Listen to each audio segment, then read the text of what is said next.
Halo, Assalamualaikum teman-teman Undercar Vlog. Apa kabar? Godain pasnya pada sehat keluarga. Ya, jadi di hari ini gue lagi ada di pinggir sungai, teman-teman. Cuacanya juga enak, nggak terlalu panas.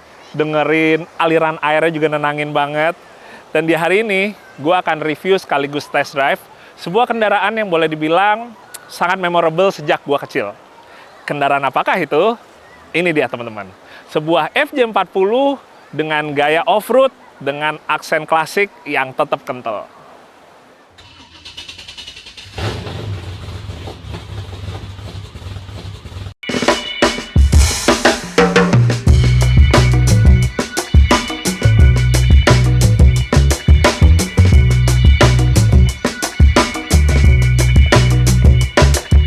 Ya, gimana teman-teman? Asik ya gayanya ya. Ini mungkin boleh dibilang salah satu konsep yang gue seneng. Di mana sebuah mobil 4x4 dimodifikasi menjadi sebuah mobil off-road yang ya cukup ekstrim, tapi di satu sisi dia tetap mempertahankan klasiknya dari sebuah mobil ini. Jadi ambil contoh misalnya sebuah Land Cruiser FJ40 kayak gini teman-teman. Dari dulu banyak yang udah dimodif jadi ekstrim banget.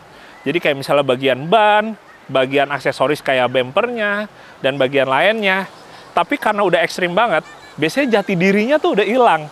Jadi bahkan pas kita lihat mobil tersebut, kayak kita udah nggak tahu lagi nih, ini asli mobil apa ya? Apa sebuah Land Cruiser, atau misalnya sebuah TAF, atau Jimny, dan lain-lain. Tapi di mobil ini yang gue suka, walaupun penggantian barangnya kayak misalnya bannya udah pakai yang ekstrim, bempernya udah ganti dengan winch berdiri, dan aksesoris lainnya lagi, dia tetap dipertahanin yang namanya jati diri atau wujud asli dari sebuah FJ40 klasik, teman-teman. Kayak misalnya dari tampang depannya, mukanya dengan bangga tetap ditonjolin, nggak diganti atau dipotong-potong segala macem. Bahkan bodinya pun juga boleh dibilang lekuk-lekuknya, stylingnya semuanya, termasuk liverinya ini, tetap memperlihatkan sebuah klasik dari Land Cruiser FJ40. Itu yang gue senang. Nah, jadi mobil ini adalah milik Om Afif dari komunitas TLCI Jaya Raya, teman-teman. Atau Toyota Land Cruiser Indonesia. Mobil ini dibangun di sebuah bengkel yang bernama SBC Garage atau Saung Baduy Cikoneng. Dan tempatnya dekat banget dari tempat kita syuting hari ini. Jadi boleh dibilang salah satu akamsi juga ya di daerah sini ya. Bahkan dari bengkelnya tadi ke pinggir sungai ini juga dekat banget, teman-teman. Kita paling cuma jalan 5 menit udah nyampe di pinggir sungai. Ya, jadi boleh dibilang ini adalah salah satu habitat dari si FJ40 ini, teman-teman. Jadi sebelum kita bahas, teman-teman, bagiannya apa aja yang dimodif atau dirubah, gue pengen lanjutin lagi tadi apa yang gue sampaikan tentang sebuah FJ40 yang klasik, teman-teman. Jadi kalau kita ngomongin modifikasi FJ40 dari sekitaran zaman dulu awal pas mobil ini ada sampai setidaknya tahun 2000 awal, itu modifikasinya boleh dibilang secara tampilannya tetap mempertahankan standarnya. Beda sama yang udah sekitaran 2010 ke atas, banyak modifikasi yang udah arahnya udah lebih ekstrim lagi, jadi udah banyak bagiannya yang ditanggalin atau dicopotin, diganti, sampai akhirnya kita nggak tahu kalau itu adalah sebuah FJ40. Jadi yang gue suka sebenarnya adalah desain yang tetap maduin antara ekstrim untuk performanya, sama satu lagi klasik untuk jati dirinya, teman-teman. Itu yang gue seneng banget. Jadi kita ambil contoh dulu, misalnya kayak kap mesin. Kap mesinnya tetap pertahanin standarnya, teman-teman. Paling ubahannya itu hanya, ya boleh dibilang mungkin ngebolongin bagian depannya untuk bonnet pin atau kuncian kap mesin. Terus ini di bagian tengahnya, ini ada dasinya juga yang emang ada di sebuah FJ40 tahun-tahun tua, teman-teman. Terus di bagian mukanya tetap pertahanin grill kacamata bulatnya dengan lampu yang tetap masih boleh dibilang asli ya. Modelnya tetap halogen, nggak diganti pakai lampu-lampu yang modelnya itu lebih robotik. Jadi kelihatan kayak dari era masa depan. Jadi itu semua yang justru ngebikin kayak kita nggak kacang lupa kulit, teman-teman. Termasuk si lampu TT atau lampu sen yang persis ada di bawah grill kacamatanya ini, teman-teman. Nah, kemudian teman-teman, baru deh si konsep klasiknya itu dipaduin sama barang-barang modern yang arahnya untuk lebih performanya supaya lebih maksimal. Salah satu contohnya adalah untuk winch. Jadi di depan muka klasiknya ini tetap ada barang canggihnya, yaitu untuk winch-nya pakai Giggle Pin GP100, teman-teman. Kalau ngomongin si Giggle Pin yang GP100 ini, sekarang ini udah jadi salah satu istilahnya winch yang banyak juga dipakai oleh para off-roader, apalagi yang suka ikut ekspedisi. Ya, jadi emang sekarang banyak winch-winch yang boleh dibilang high performance, teman-teman. Kayak misalnya ya Giggle Pin, atau sekarang ada yang pakai Red Winch, atau Come Up Winch, dan lain-lain. Tapi yang pasti kalau di mobil ini, winch-nya ini ditaruhnya di bumper yang di custom sama bengkel SBC. Tapi untuk si dudukan winch-nya, ini masih asli bawaan Giggle Pin. Jadi digabung ya teman-teman ya, antara si bumper custom dengan si dudukan winch yang emang keluaran dari Giggle Pin. Nah, kemudian buat desain si bumpernya, ini modelnya yang stabi, teman-teman. Jadi kalau model stabi ini boleh dibilang yang modelnya tuh buntung, si bumpernya itu nggak nyampe palangnya ke depan ban. Jadi tetap ada plus minusnya juga, teman-teman. Kalau gaya di Amerika, yang suka mainan batu atau rock rolling gitu, bumper yang model stabi kayak gini dinilai kayak lebih efektif, supaya kalau misalnya kita ada batu di depan, terutama di bagian depan ban, dia nggak kehalang bumper, tapi si batunya langsung nyentuh ke ban untuk nanti si bannya naikin si batu tersebut. Jadi kurang lebih ini desainnya emang lebih desain-desain yang biasanya dipakainya untuk mobil off-road rock rolling, teman-teman. Kemudian teman-teman, selain si bumper stabinya ini, masih ada lagi si E-barnya ini, teman-teman, atau si palang yang melintang miring sampai ke bagian depan dari si winch-nya. Jadi ini disebutnya adalah stinger. Aslinya juga sama, banyak dipakai di mobil-mobil Amerika yang penggunaannya itu lebih ke rock rolling. Sebenarnya dia aslinya lebih ekstrim, lebih panjang lagi, lebih nongol lagi ke bagian depan, di mana fungsi sebenarnya, kalau misalnya kita mobil lagi turunan, habis itu kita mulai agak nungging, si bumpernya ini bisa nahan supaya mobilnya nggak lanjut rolling ke depan ya, atau kelontang ke depan. Itu adalah fungsi utama dari model palang stinger ini. Tapi memang sekarang makin berkembang, ada yang dimodif cuma sedikit aja untuk pemanis, tapi minimal dia tetap masih bisa jadi pelindung untuk winch-nya. Jadi itu dia teman-teman. Kalau ngomongin bagian depan ini, desainnya emang lebih seperti mobil crawler yang biasanya adanya di Amerika. Kemudian teman-teman, kalau ngelihat untuk lampu sorotnya, ini juga menurut gue jadi salah satu penguat dari aksen klasiknya. Emang sih, aslinya dari Land Cruiser itu, di zaman dulunya nggak ada yang bawaannya udah ada lampu sorot seperti ini. Tapi kalau kita ngomongin modifikasi off-road di tahun 80-an atau 90-an, yang lumrah itu modelnya adalah pakai lampu bulat yang dijejerin sampai banyak banget kayak gini teman-teman, dan posisinya ada di depan atau di atas dari kaca depan teman-teman. Walaupun kalau yang zaman sekarang, sekalipun dia bulat, tapi sebenarnya kalau kita lihat dalamnya, ini dia boleh dibilang adalah kumpulan LED ya. LED kecil-kecil yang jumlahnya banyak seperti itu. Tapi minimal walaupun ini udah LED, udah bukan lampu halogen kayak zaman dulu lagi, tapi model bulatnya ini tetap bisa nguatin aksen dari sebuah Land Cruiser klasik. Geser ke samping teman-teman, kita bisa lihat lagi nih, aksen klasik dari sebuah FJ40-nya tetap dipertahanin, yaitu dengan tetap menggunakan si soft top atau kanvasnya teman-teman. Nah, cuma ada yang sadar nggak nih?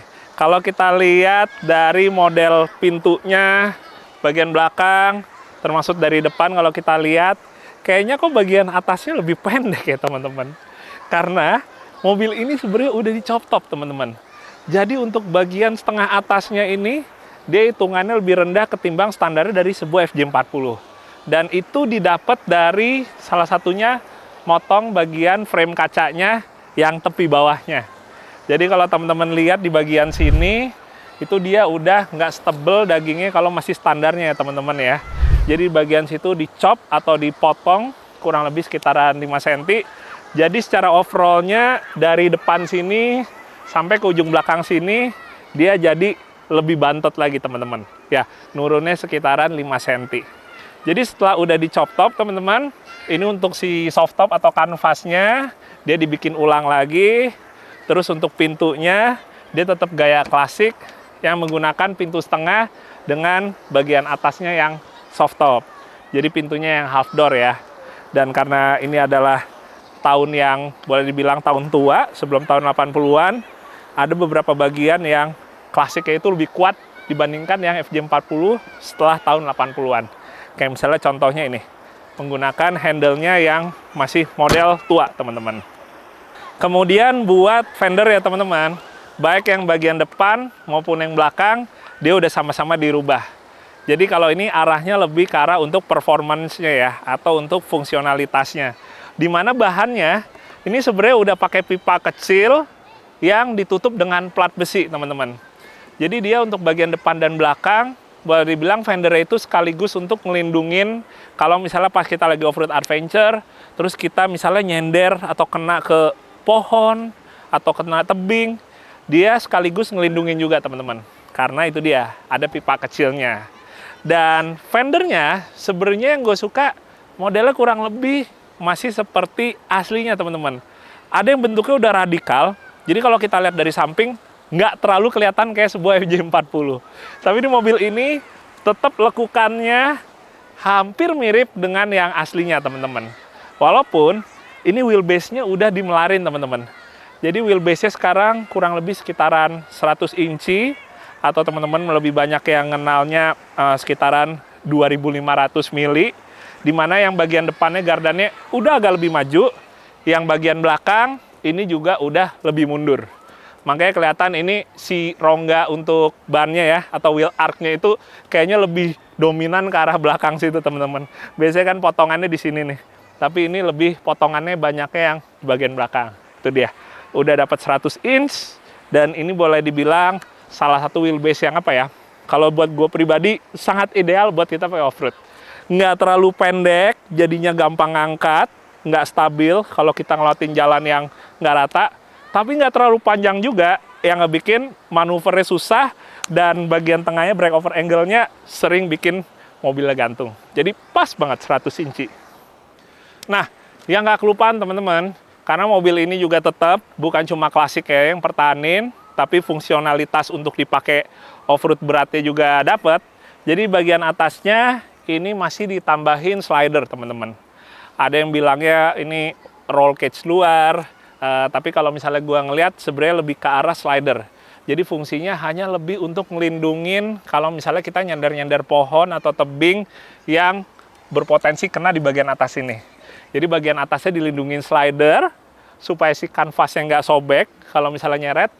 Bagian bawah tetap dipakein pipa yang fungsinya nggak cuma buat footstep, tapi juga untuk slider juga yang bagian bawah, teman-teman. Buat bagian belakangnya, teman-teman, nah ini yang gue senang nih. Ada yang namanya konsistensi dari sebuah konsep, teman-teman. Jadi kalau tadi di depan, kita udah sempat lihat konsep dari aksesorisnya, kayak misalnya untuk bumpernya, itu gayanya gaya Amerika, dengan bumper stabi, dan juga ada tanduk stingernya.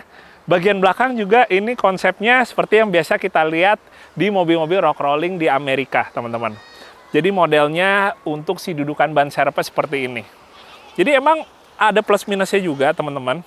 Kalau model yang kayak gini, untuk kita ngeluarin ban serepnya atau nuruninnya, emang harus dibuka dulu. Setelah itu baru kita bisa buka dari sisi dalamnya. Cuma salah satu kelebihannya, model yang seperti ini kurang lebih kalau kita senang main batu, si ban serep ini lebih terlindungin, teman-teman. Ketimbang yang modelnya itu seperti biasa ya, langsung angkat taruh. Jadi yang model seperti ini, dia posisinya nggak cuma lebih tinggi, tapi dilindungin sama si pipa-pipa yang menjadi dudukannya ini, teman-teman.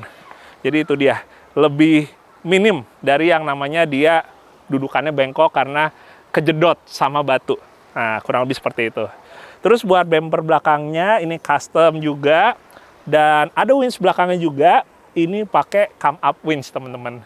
Ini pas juga, gue kemarin gue penasaran, akhirnya gue juga baru ngambil come up winch yang kurang lebih seperti ini untuk gue pasang di mobil Land Cruiser 200 untuk berangkat AXCR nanti, insya Allah. Pas banget, pas gue ngeliat ini, ada yang samaan juga nih, kayak yang baru gue ambil kemarin. Nah, kalau kita buka, teman-teman, kurang lebih seperti ini.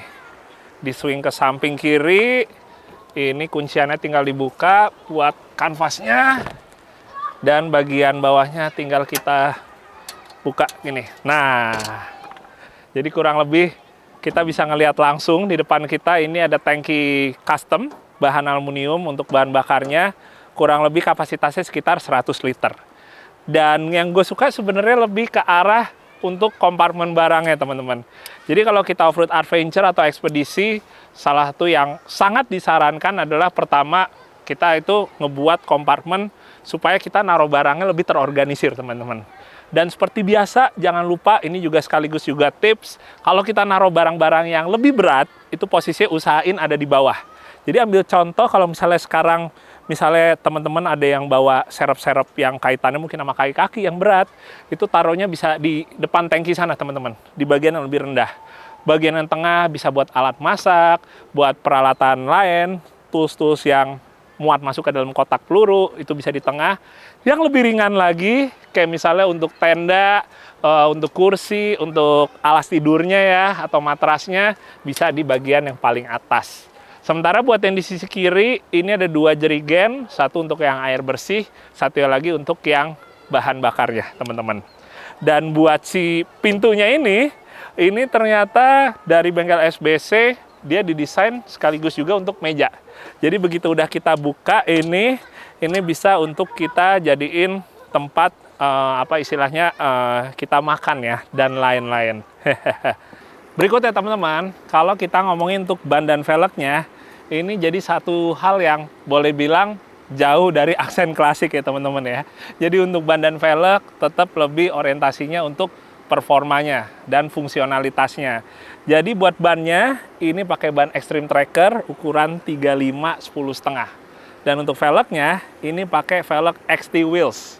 Jadi ini adalah velg Bitlock, ukurannya adalah 15x8. Dan kalau model yang Bitlocknya itu ringnya tebal kayak gini teman-teman, ini juga makin nguatin aksen sebuah mobil rock rolling ya.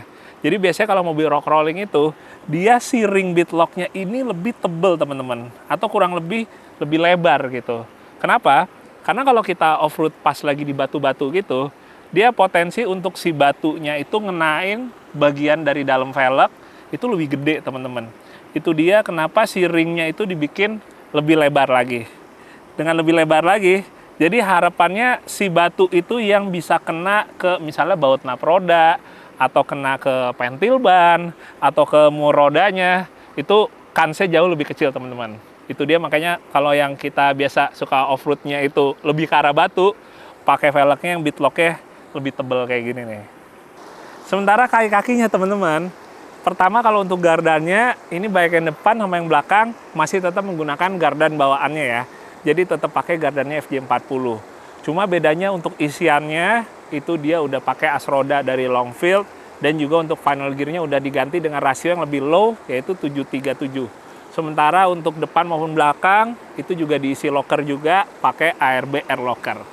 Yang gue suka, dan lagi-lagi ini lebih nguatin untuk konsep crawlingnya teman-teman, dia pakai steering hidrolik teman-teman. Dimana ini adalah steering hidrolik keluaran dari BSR. Jadi produk lokal ya, dari Kudus. Sementara untuk suspensinya, ini di depan sama belakang sama, pakai Provender coilover yang travelnya 12 inch. Sementara kalau ngomongin sistem suspensi ya teman-teman, karena ini kan udah nggak pakai per down nih, udah pakai coilover. Dia sistem suspensi yang depannya itu modelnya pakai radius arm, yang biasa kita temuin kayak misalnya di Land Cruiser 70 atau 80. Sementara yang belakang, modelnya itu kayak yang biasanya kalau orang suka pakai untuk crawling, yaitu pakai 4-link sistemnya. Nah sekarang kalau kita ngomongin mesin, kira-kira bisa pada nebak nggak nih? Dengan bentuk seperti ini, kira-kira mesinnya udah diganti pakai apa? Atau malah tetap pertahanin standarnya ya? Kita langsung aja angkat teman-teman. Ini dia pakai hidrolik. Nah, kap mesinnya yang cukup berat akhirnya jadi nggak perlu kita tahan kelamaan teman-teman. Ya, ini dia. Mesinnya tetap mempertahankan standarnya. Jadi tetap pakai mesin bensin 2F, cc sekitaran 4,2 liter. Tapi yang cukup berbeda teman-teman, kalau kita tahu mesin ini standarnya itu pakai karburator, ini udah dirubah menggunakan injection. Dan injectionnya ini adalah kit, jadi udah satu set keluaran dari VTEC. Jadi dia boleh dibilang plug and play aja teman-teman. Jadi dari atas intake manifoldnya ini langsung aja ditaruh adaptornya, lalu throttle body injectionnya, dan sekaligus juga untuk filternya. Jadi filternya udah model yang open gini pakai KNN. Sementara kelengkapannya ini juga dapat semua teman-teman. Jadi kayak misalnya untuk fuel pumpnya itu juga dapat lagi. Jadi fuel pumpnya juga diganti. Terus untuk wiring setnya udah dapat. Terus sensornya itu juga semuanya udah dapat. Baik misalnya yang ke pengapian atau ada juga yang ke exhaust. Plus juga untuk ECU-nya teman-teman. Itu semua udah dapat. Jadi tinggal plug and play aja. Kalau yang gue senang semestinya kalau kita udah pakai injection gini, pertama minimal kalau kita off-road pakai mesin bawaan FJ40 ini, ketemu yang miring-miring atau tanjakan terjal, turunan curam, dia nggak gampang berbet ya, atau batuk-batuk teman-teman. Dan pasti tenaganya lebih responsif lagi dan power bandnya juga bisa lebih optimal lagi teman-teman. Ya nanti kita cobain aja ya untuk itu ya. Tapi yang jelas, selain si upgrade di injection, bagian lain kayak misalnya pengapiannya juga udah dioptimalin dengan melakukan penggantian DUI, teman-teman. Jadi distributor, terus juga untuk bagian kabel busi, terus juga untuk koilnya, itu semua udah di-upgrade. Kemudian teman-teman, kalau kita ngomongin kelistrikan, jadi mobil ini udah di-upgrade menggunakan 2 buah alternator 140 ampere. Jadi kurang lebih kalau ada 2 nih sekitaran 280 ampere. Tapi dalam keadaan standar, dia yang diaktifin itu hanya 1 aja. Jadi selama kita nggak butuh pakai winch atau penggunaan listriknya terlalu besar, kita yang diaktifin itu cuma 1 alternator aja. Dan akinya ini ada di belakang, dia menggunakan 3 buah aki, teman-teman. Kemudian buat si pompa power steeringnya, teman-teman, dia itu udah diganti, teman-teman. 1 set keluaran dari BSR Fabrication juga. Jadi untuk si pompanya posisinya ada di sebelah kanan sini. Sementara untuk penampung dari si power steering fluidnya ya, atau minyak power steeringnya ada di sini teman-teman. Di tabung stainless yang nempel ke firewall. Nah kemudian satu hal lagi teman-teman. Kalau kalian lihat di sini ada strut bar yang menghubung antara si pegangan sok kanan dan kiri. Jadi kalau di FJ40 itu dia standarnya si sasisnya itu cukup flexing.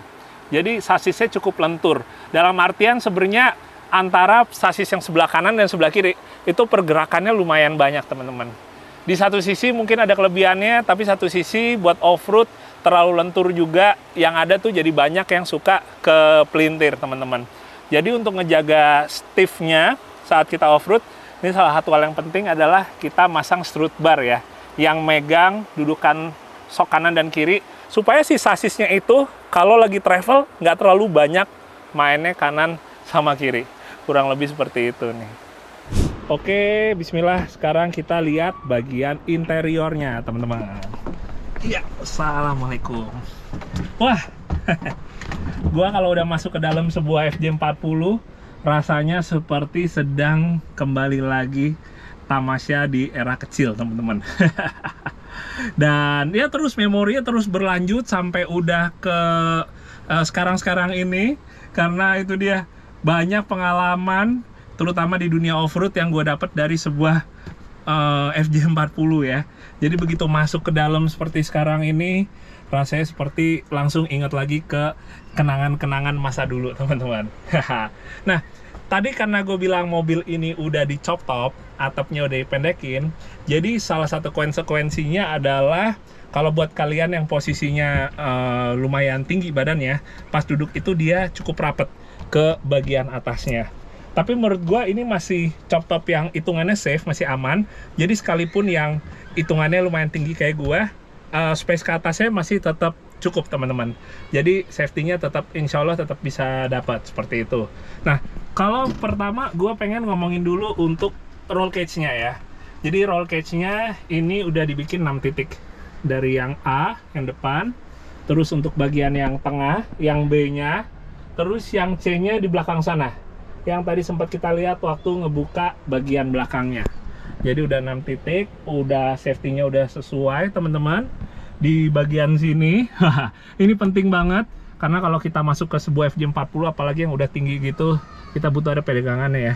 Jadi ini pegangannya itu kurang lebih sekaligus juga sebagai pelindung ya, atau roll cage yang dimultifungsikan untuk sebuah grip handle teman-teman. Nah kemudian kalau ngomongin untuk dashboardnya, tetap pertahanin standarnya, tapi di beberapa bagian ada yang udah dipasangin teman-teman. Jadi kayak misalnya untuk kita ngaktifin fan atau lampu tambahan, atau misalnya di balik sini ada untuk AirB air lockernya teman-teman, semua diaturnya di sini. Terus ini ada power cut off-nya, jadi untuk cut off akinya di sini teman-teman. Tapi masih ada tambahan yang di sebelah sini. Nah ini dia, karena jumlah akinya ada 3 buah di belakang situ. Kemudian berikutnya lagi, kalau ngomongin transmisi, ini tetap masih pakai transmisi bawaannya. Itu berarti pakai 3 speed. Majunya itu ke kiri depan. Makanya kalau misalnya ada orang yang mungkin nggak pernah nyobain FJ40 3 speed sama sekali, begitu dia pinjam mobilnya, terus dia mau mulai jalan, masuk gigi 1, ternyata mundur ke belakang ya. Karena R-nya itu ke arah gigi 1 pada umumnya, teman-teman. Sementara buat si transfer case atau TC-nya juga tetap pakai standarnya. Kalau ini bentuknya huruf L, dan si transfer case standar FJ40 ini juga dikenal badak, teman-teman. Udah gitu dia untuk mindahin itu gampang, jarang ada yang namanya nyangkut atau susah buat mindahinnya. Jadi menurut gua ini benar-benar tokcer banget si transfer case-nya FJ40. Kemudian karena ini hitungannya masih tahun yang di bawah 80, untuk handbrake-nya masih model tarik seperti ini. Terus dia aslinya tangkinya di bawah sini kan teman-teman, persis di bawah jok. Kalau yang di bawah tahun 80, tapi karena tadi udah diganti ke belakangan ya, dipindah ke tangki custom, jadinya itu dia. Bagian sini kosong, bisa untuk naro-naro barang. Kemudian untuk jok, ini pakai joknya Corbu Seats. Enak sih model yang kayak gini kalau buat kita adventurean teman-teman. Safety-nya dapat, dan di satu sisi nyamannya tetap dapat. Kadang-kadang gua aja bisa tidur ya, walaupun nih jok nggak bisa nyender teman-teman, cuma nyaman banget. Sementara buat seat belt-nya ini pakai Crow Enterprise 4 titik teman-teman. Modelnya kuncian yang latch and link seperti gini. Ini adalah kuncian yang paling cocok untuk di mobil off-road, terutama mobil off-road yang udah kacanya kebuka, yang bisa ada potensi dia kena lumpur. Kalau model yang seperti ini, dia itu insya Allah akan tetap aman, nggak akan nyangkut begitu penuh lumpur kemudian dia dibuka teman-teman. Karena kalau model yang emang beneran buat balap mobil itu, yang modelnya kayak putaran kompor, itu kalau kena pasir atau kena lumpur, dia suka nyangkut teman-teman. Jadi untuk kalau off-road, itu emang lebih cocoknya yang model seperti ini. Kemudian teman-teman, buat di bagian belakangnya sini, ini yang gue suka, untuk naruh barangnya sangat terorganize ya, terorganisir banget. Pertama yang di atas ini power inverter, dia jenisnya yang pure sine. Ini yang boleh dibilang yang grade-nya yang atasnya ya, yang jenisnya seperti ini karena lebih nggak merusak perangkat elektronik. Jadi inverter 2000 watt. Di bawahnya ini ada sand ladder. Kemudian di sebelah kanannya ada ground anchor lipat. Dan ini barang-barangnya untuk ngeluarinnya gampang, karena kita tinggal ngebuka aja si kanvas yang di bagian samping teman-teman. Jadi untuk aksesnya mudah, dan overallnya terorganisir rapi ya. Jadi enak aja gitu, kita kalau off-road semuanya tertata rapi, rasanya bersih banget gitu teman-teman.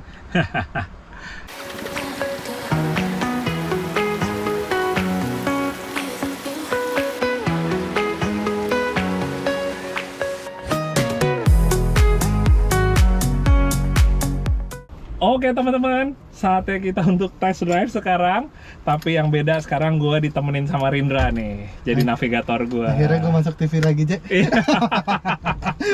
Bisa masuk TV, tapi TV-nya beda ya? Beda. Jajalogi TV ya? Jajalogi TV. Gak pakai JIP. Thank you udah nemenin Rindra hari ini. Sama-sama. Jadi kita tes bareng ya? Yoi. Kita nyalain teman-teman, bismillah.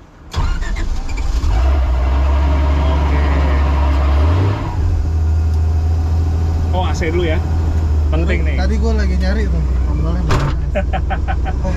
Kita masuk 4L. Kayaknya gue pengen apa namanya, nyobain main air kali ya ini. Oh iya, harus. Oke. Mumpung di kita sungai. Langsung aja teman-teman, karena kita lagi di sungai. Ya kita akan basahin kaki. Mobil aja kaki kita nggak usah. Oh iya. Berarti dalam lagi kita basah. Oke.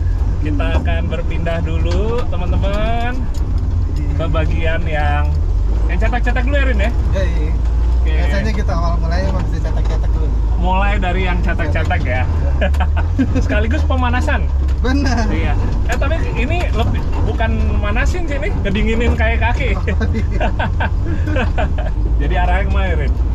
Kayaknya kita ke arah tengah-tengah sebelum masuk sungai. Cobain batu-batu kali aja. Cobain batu-batu ya. Iya. Ini lurusin aja. Ini ngomong-ngomong gue udah masuk 4L, Rin. Tapi belum pakai locker. Oh, belum pakai locker. Belum, biarin dulu aja ya. Oke. Oke. Awas ini dalam nih kayaknya. Bekas galian pasir. Oh iya. Nah, Ada kita bagian bisa dari yang lihat sini kasir. juga. Oh, batu yang ini ya. Kita balik arah dulu. Nih kalau lo mau masuk udah aman semua nih, cetek. Oke.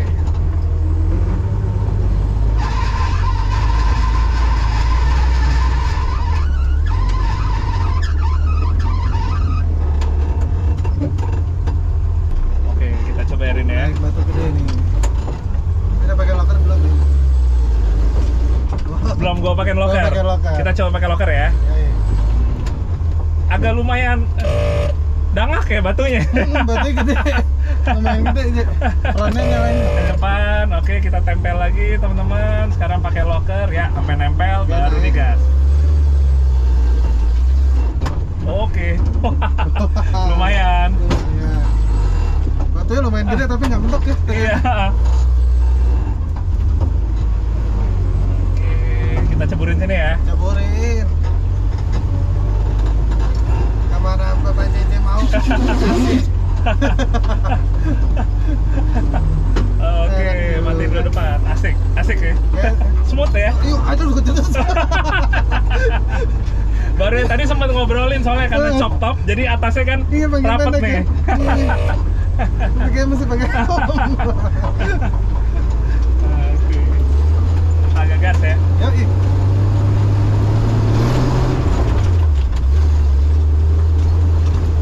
Oke. Karena pakai VTEC mesinnya jadi lebih kalem kayaknya aja ya. Iya, Gak ada ngebrebet. nggak ada apa. ngebrebet. Iya, Walaupun nih kita belum bener-bener yang miring banget ya. benar. Tapi yang gua rasain pakai injection di mesin 2F lebih responsif Lebih akselerasinya. responsif, oh, iya. Kayak gasannya tuh juga lebih kayak nggak ada apa ya, nggak ada delay, nggak ada ngeboe dulu gitu. Benar. Biasanya kan ada gitu. Iya. Kita coba latihan sini ya. Iya, boleh. Oh, ini locker belakang kita masih hidup ya. Locker belakang masih hidup.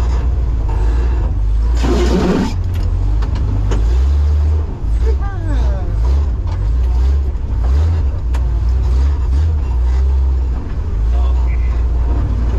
Asik. Ini tapi ngomong-ngomong agak sayang ya, Rin. Iya. Si kuncian kap mesinnya yang kanan depan nih Oh, hilang. hilang nih, copot nih. Gitu. Jadi kunci cuma sebelah aja. Iya. Tapi ya nggak apa-apa, insya Allah aman. Insya Allah. Oke, kita coba lagi di ininya, kita agak Yang gas ada- dikit ya. Oke.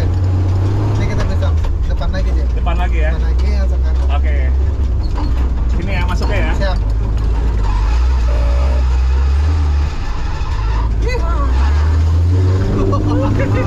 Wah, enak sih injection. Oh iya.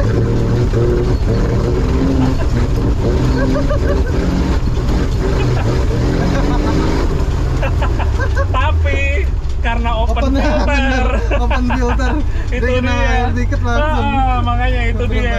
Tapi begitu tadi kering langsung ngegas Langsung lagi. iya bener. Oke, kita lanjut lagi arah sana. Oke, kita main di sungai lagi. Kita gas ya.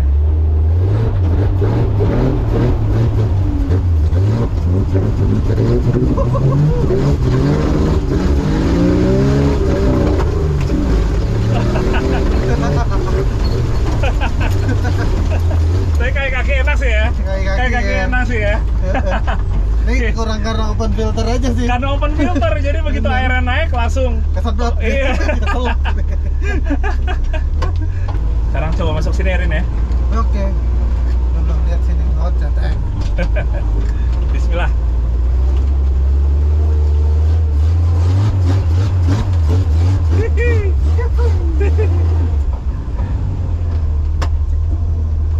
Sikat miring. Sikat miring. Sikat miring.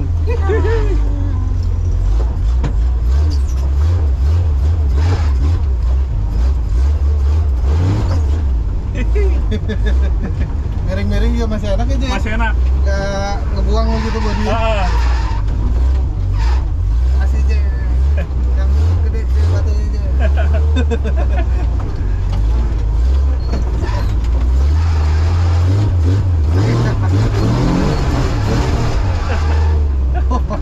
Oh, loker belakang masih nyala, Pak. masih nyala. Pantatnya ngebuang ya. Langsung ngegeser. Iya. Coba lagi ya arah sana ya. Naik batu ini kali aja, coba aja. Oke. Naikin sebelah ya. Naikin sebelah. Oh, belakangnya masih nyangkut ya. Oh, ada ininya ya. Ada Ngebeset ban ya. Iya, beset ban.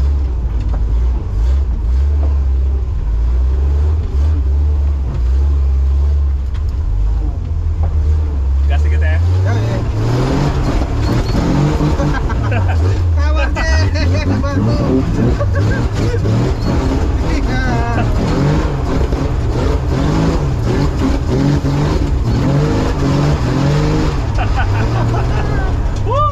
Enak sih ini suspensinya aja ya. Enak. Pas banget menurutnya. Wah, oke teman-teman. Seru banget tadi. Gimana, Rin? Seru-seru. Asik ya? Iya, Asik ya? ngegasnya kayaknya ngepol banget. Pol banget.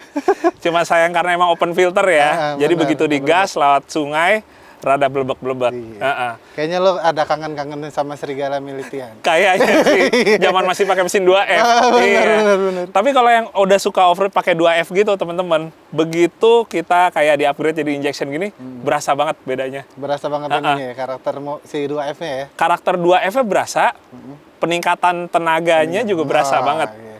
Gitu. Walaupun kita off-roadnya di sini singkat ya, tapi asli deh. Puas banget ya. Puas banget. Iya, benar. Kalau buat suspensi yang lo rasain gimana? Suspensi sih menurut gue enak ya, Je. Jadi pas settingannya untuk crawlingnya juga masih buat kita main travel-travel dapat. Cuman kalau dipakai kencang tadi kayaknya nggak terlalu berasa body roll. Body rollnya nggak terlalu limbung ya. Ya limbung. Jadi Tapi emang ini Rin, yang lo rasain lebih cocoknya untuk main travel gitu ya, lewat-lewat iya. batu artikulasi. Kayaknya sih gitu, soalnya tadi kalau ngelihat beberapa yang artikulasi lumayan dalam, tapaknya dapat aja ya. Maksudnya nggak yang gantung-gantung banget gitu. Tetap nempel ke tanah ya, si bannya ya. Iya walaupun sih. Kayaknya tadi kita pakai locker, jadi spin-spinnya nggak begitu berasa kan. Nggak terlalu ngespin ya, nggak terlalu ngespin. Ada terus traksinya. Ada terus traksi. Benar. Mesinnya oke, buat kayaknya juga enak. Cuma yang agak sayang, rasio gearnya kurang low, soalnya masih pakai gearbox 3 speed. 3 speed. Iya kan? Iya. Soalnya kalau 3 speed itu kan emang dia panjang-panjang teman-teman, rasionya high ya, rasionya halus. Jadi di satu sisi kalau kita mau main yang super low gitu Malah agak kurang dapet. Tapi overall yang lainnya sih oke sih. Oke, kalau gitu teman-teman, mungkin sekian dulu untuk sekarang. Thank you banget Rin Siap, udah thank nemenin. you. Terima kasih. Ditunggu lagi nanti ajakan off-road atau gue yang ngajak. Iya, ya. benar. Kita off-road bareng lagi.